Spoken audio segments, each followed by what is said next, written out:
concern over the people deprived of entitlements under the National Food Security Act 2013. Shrimati Sonia Gandhi. Honorable Chairman, thank you for giving me this opportunity to speak. The National Food Security Act, NFSA, introduced by the UPA government in September 2013, was a landmark initiative aimed at ensuring food and nutritional security for the country's 140 crore population. This legislation played a crucial role in protecting millions of vulnerable households from starvation, particularly during the COVID-19 crisis. It is this act that provided the basis for the Pradhan Mantri Garib Kalyan Anna Yojana. Under the NFSA, 75% of the rural population and 50% of the urban population are entitled to receive subsidized food grains. However, the quota for the beneficiaries is still determined based on the 2011 census, which is now well over a decade old. For the first time in independent history, the decennial census has been delayed by more than 4 years. Originally scheduled for 2021, there is still no clarity on when the census will be conducted. The budget allocations reveal that the updated census is unlikely to be conducted this year as well. Around 14 crore eligible Indians are thus being deprived of their rightful benefits under the NFSA. It is imperative, sir, that the government prioritizes the completion of the census as soon as possible and ensures that all deserving individuals receive the benefits guaranteed to them under the NFSA. Food security is not a privilege, it is a fundamental right. Thank you. Shri Mohammad Nadimul Haq. Shri Mohammad Nadimul Haq.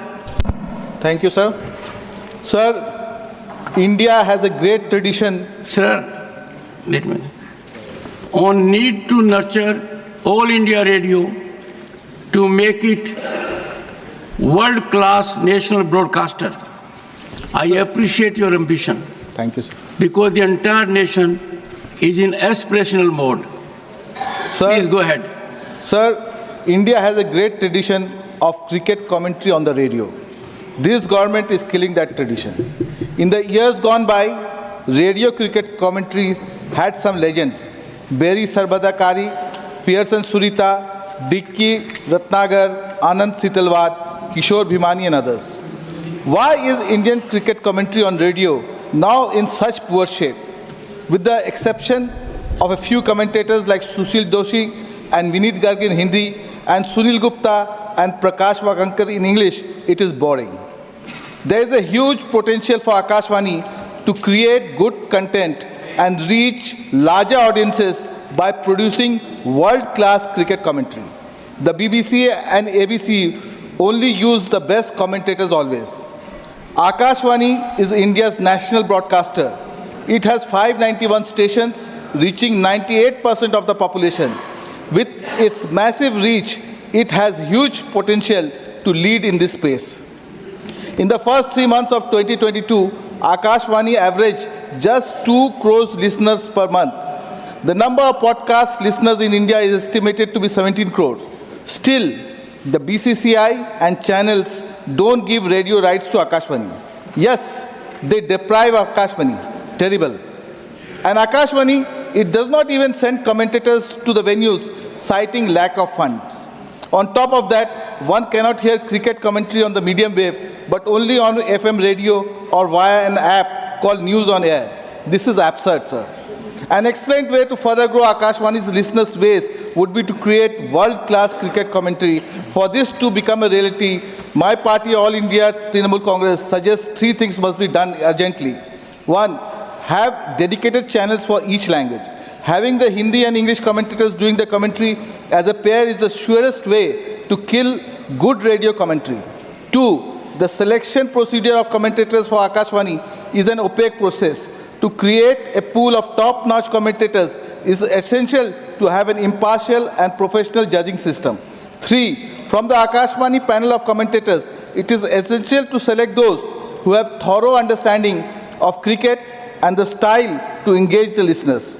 There is little use slotting cricket commentators on the principle that every person on the panel has to be given a chance. So may I suggest to the Minister to implement these 3 suggestions and appoint Harsha Bhogle as the captain of a new team whose task it would be to make Indian radio cricket commentary world class. Thank you, sir. धन्यवाद माननीय मोहम्मद नदीमुल हक जी. माननीय Shri Sujeet Kumar need to expedite railway connectivity in Kalahandi, Sambalpur and Sonpur regions of Odisha. Thank you deputy chairman sir. Sir सबसे पहले तो मैं आदरणीय प्रधानमंत्री जी को, वित्त मंत्री जी को और रेलवे मंत्री जी को बहुत बहुत धन्यवाद दूंगा. इस बार बजट में उड़ीसा के लिए रेलवे के लिए 10,600 करोड़ का प्रावधान किया है, जो कि आज तक सबसे हाईएस्ट एलोकेशन है सर उड़ीसा रेलवे के लिए. लेकिन सर इस बारे में मैं बजट डिस्कशन पे विस्तार पे चर्चा करूंगा. फिलहाल मेरी एक छोटी सी अनुरोध है आपके माध्यम से रेलवे मंत्री जी से. Sir I request the honourable railway minister to expedite and prioritise the final location survey FLS in railway terms for 4 critical projects in western and southern Odisha. Sir, these projects are extremely important to enhance connectivity, boost regional economic development and bring out balanced development of the entire state and of course the entire country. Sir, the first project is the Bhawanipatna-Kesinga railway line, which is in aspirational district of Kalahandi. Sir, this is a 35-kilometer long railway project which will be an alternative to the National Highway 26, which is now teeming with heavy vehicles and help ease the traffic. Sir, also in this route lies the Udan airport of Utkela, which is almost the lifeline of western Odisha. And sir, this will help bring about multimodal transport connectivity, sir, and of course boost regional activities.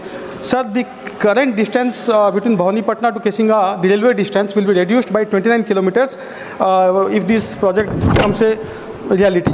Sir, the second project pertains to the Sambalpur-Sonpur 77-kilometer railway line. Sir, Sambalpur and Sonpur are 2 important cities, towns of western Odisha. And sir, this will run parallel to the state highway of 15.